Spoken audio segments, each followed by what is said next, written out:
Opioids natural आहेत morphine, codeine, थिपेन. तर heroine semisynthetic आहेत, ब्युप्रेनॉर्फिन सेमीसिंथेटिक आहे, हा पार्शल आहे, कॉम्प्लेक्स ॲक्शन आहेत हे लोकांचे. तर फक्त मॉडर्न याच्यामध्ये आपला ब्युप्रेनॉर्फिन जो आहे तो सेमीसिंथेटिक आहे, बाकी मग सर्वजण सिंथेटिक आहेत. मग त्याच्यात सगळं पेथिडीनपासनं मग फेंटॅनिल पूर्ण रांग, फेनिलपेपरिडिन. आणि ठीक आहे, तर लक्षात ठेवण्यासारखं एवढंच आहे, हे 3, हे 2 आणि मग बाकीचे सर्व सिंथेटिक. त्याच्यामध्ये कॉम्प्लेक्स ॲक्शनवाले बघा, पार्शल किंवा वीक ब्युप्रेनॉर्फिन आणि butorphanol, but it adds but to their action, म्हणजे आम्ही आहोत पण कमी आहोत. आणि हे एनवाले आहेत, हे अँटागोनिस्टिकवाले आहेत. नाल्ट्रेक्झोन ओरल आहे, नालक्झोन IV आहे, नाल्मिफेन पण ओरल आहे. तर अगोनिस्ट अँटागोनिस्ट नालॉर्फिन, पेंटाझोसिन, नालब्युफिन. तर एन आला म्हणजे अँटागोनिस्ट ॲक्शन आली, पेंटाझोसिन थोडा मधात आहे, फोर्टविन. तर हे कॉम्प्लेक्स ॲक्शन आहे. तर कॉम्प्लेक्स ॲक्शनवाले डिपेंडंटवाल्याला नाही द्यायचं, विड्रॉल होतो. इवन यांच्याबद्दल नाही लिहिले पण यांच्याबद्दल तर लिहिलेलं आहे. ठीक आहे. Receptors mu, kappa, delta. Actions overlapping आहे, not worth to classify according to it.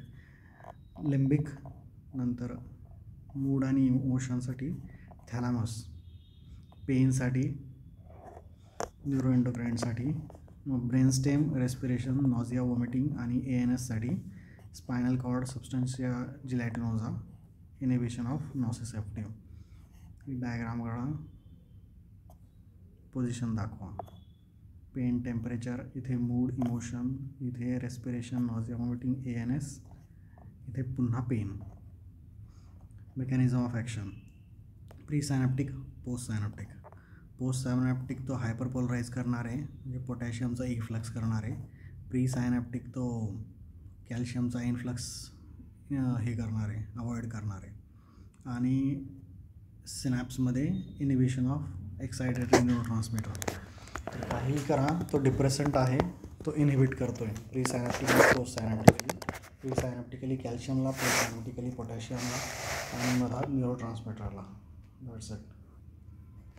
नंतर त्याचं G प्रोटीन कपल्ड रिसेप्टर असतं, G प्रोटीन कपल्ड आहे हा, आणि इनिबिशन ऑफ ॲडेनिलिल सायक्लेस पण करतो.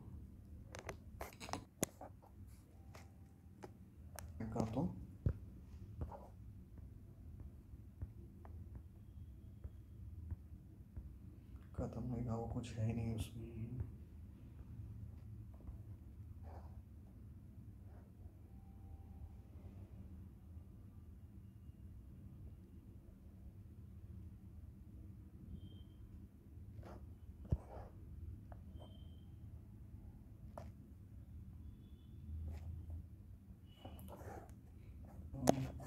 तर मॉर्फिन आहे मेन.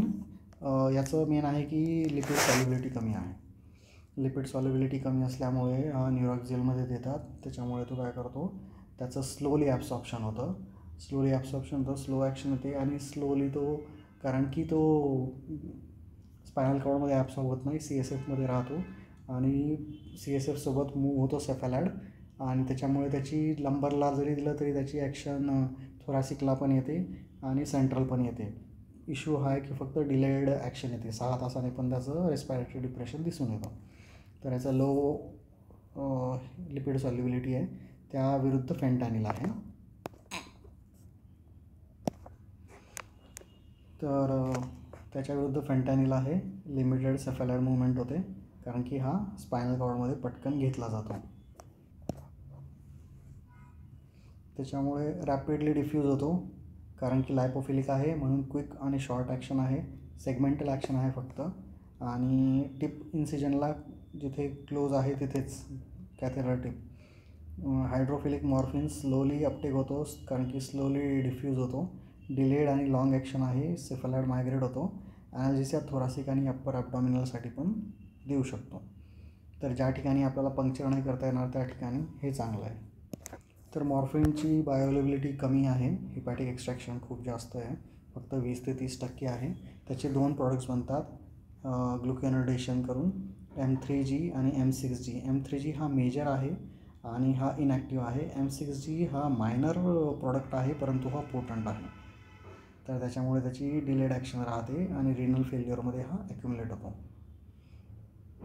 मॉर्फिनचं हे एक आहे की हा लंगद्वारा मेनली घेतला जात नाही, फेंटॅनिल मेनली घेतला जातो.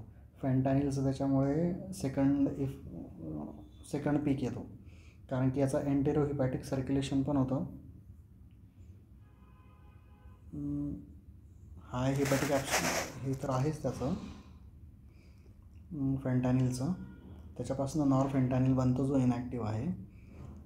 नंतर सेकंडरी पीक येतो एंटेरो हिपॅटिकमुळे आणि लंग्समुळे पण. Lung act as a capacitor, त्याच्यामुळे ऑनसेट ऑफ ॲक्शन स्लोअर आहे त्या मानाने अल्फेंटॅनिल किंवा रेमेफेंटॅनिलपेक्षा.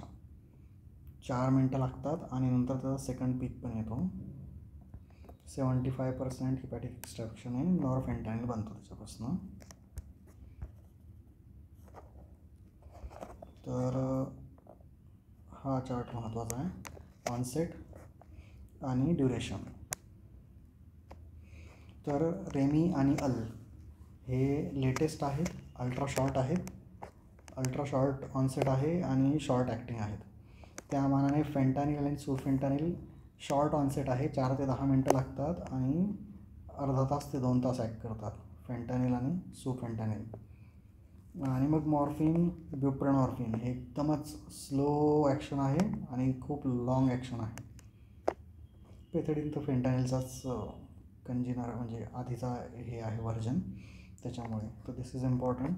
रेमी आणि अल सोबत जातात, सू आणि फेंट सोबत जातात, ब्युप्रेनॉर्फिन मॉर्फिन सोबत जातात. मेथॅडॉन पण लॉंगर ॲक्टिंग आहे. अल्ट्रा शॉर्ट म्हणजे 1-2 मिनटात क्विक ॲक्शन चालू होईल आणि अर्धा तासात संपेल. शॉर्ट म्हणजे 4 ते 10 मिनटात ॲक्शन चालू होईल, अर्धा तास ते 2 तासपर्यंत टिकेल आणि मग ही बाकीची लॉंग ॲक्टिंग 15 मिनटाच्या नंतर ॲक्शन चालू होते आणि तासंतास टिकते. फेंटॅनिल हा कुठल्याही रूटने दिला तर चालतं, फक्त ओरल नाही आहे. ओरल त्याचं डायरेक्ट 1वर आहे त्याचं हिपॅटिक एक्स्ट्रॅक्शन, बिलकुलच जात नाही, कम्प्लिटली लिव्हरद्वारा क्लिअर होतो. त्या मानाने केट जो आहे तो ॲटलिस्ट ओरल देता येतो आणि कम्पॅरेबल आहे तो. बाकीचे सर्व IV आहेत, हाच नाही आहे तर हा कुठून येणार. परंतु यांच्या सगळ्यांचे हे हायर लिपिड सॉल्युबिलिटी आहे त्यांच्या, पण प्रोटीन बाइंडिंग पण आहे, अनआयनाइज वगैरेचा पण इश्यू आहे आणि थोडं यांची खिचडी आहे. याचं समजा लिपिड सॉल्युबिलिटी कमी आहे पण त्याची ॲक्शन तरीही फास्ट आहे, तर हे थोडं खिचडी आहे. रेमिफेंटानिल सगळ्यात नवीन आहे. हा याचं मेन काय आहे की हा अल्ट्रा शॉर्ट आहे, फास्ट इन फास्ट आउट आहे आणि ॲट्रासारखं नॉन स्पेसिफिक टिश्यू हिस्टरेसिस, तर ईस्टर लिंक आहे याच्यात. नॉन स्पेसिफिक प्लाझ्मा आणि टिश्यू हिस्टरेसिस, सुडोकोलिनिस्टरेसिसशी काही संबंध नाही आहे याचा आणि त्याच्यामुळे रिनल लिव्हर कुठलाही याच्यामुळे प्रॉब्लेम होत नाही. 10 मिनटात अर्धा तासात संपून जाईल, 4 मिनटात ॲक्शन येईल, अर्धा तास संपून जाईल. म्हणून हा अल्ट्रा शॉर्ट फक्त रिस्पॉन्सेस प्रिव्हेंट करण्याकरता वापरला जातो किंवा डायग्नोज करायला की pain is not the cause.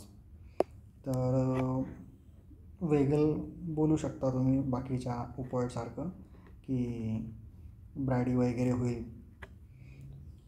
Fast recovery आहे, अल्ट्रा शॉर्ट आहे, रॅपिड रिस्पॉन्स आहे, ऑर्गन इंडिपेंडंट मेटाबॉलिझम आहे. मग पेथेडिन आहे, पेथेडिन फेंटॅनिलच्या आधीचा. पेथेडिन कॉम्प्लिकेशन आहे पेथेडिनचं, नॉरपेथेडिन बनतं, त्याच्यामुळे सीजर्स येऊ शकतात, रिनल फेल्युअरमध्ये ॲक्युमुलेट होतो.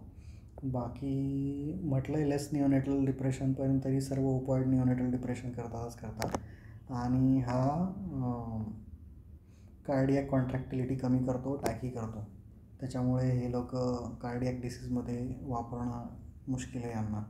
पेथेडिनला फेंट वापरू शकतो. बिलियरी स्पाझम कमी करतो असं म्हणतात, पण यांचे बाकीचे गोष्टी खूप आहेत. नंतर माओ इनिबिशन वगैरे आहे, तर याच्यामुळे यांचं डेंजरस आहेत ॲक्शन्स. तर पेथेडिनचं नॉरपेथेडिनमुळे व्हॅल्यू आहे. नंतर कार्डियाकमध्ये देऊ नाही शकत. नंतर मावसोबत ॲक्शन होते.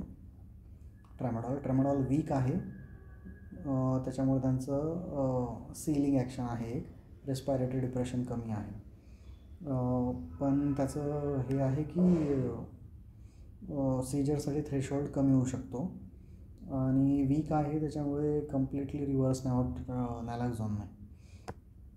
नंतर हा अँटी शिवरिंग पण आहे.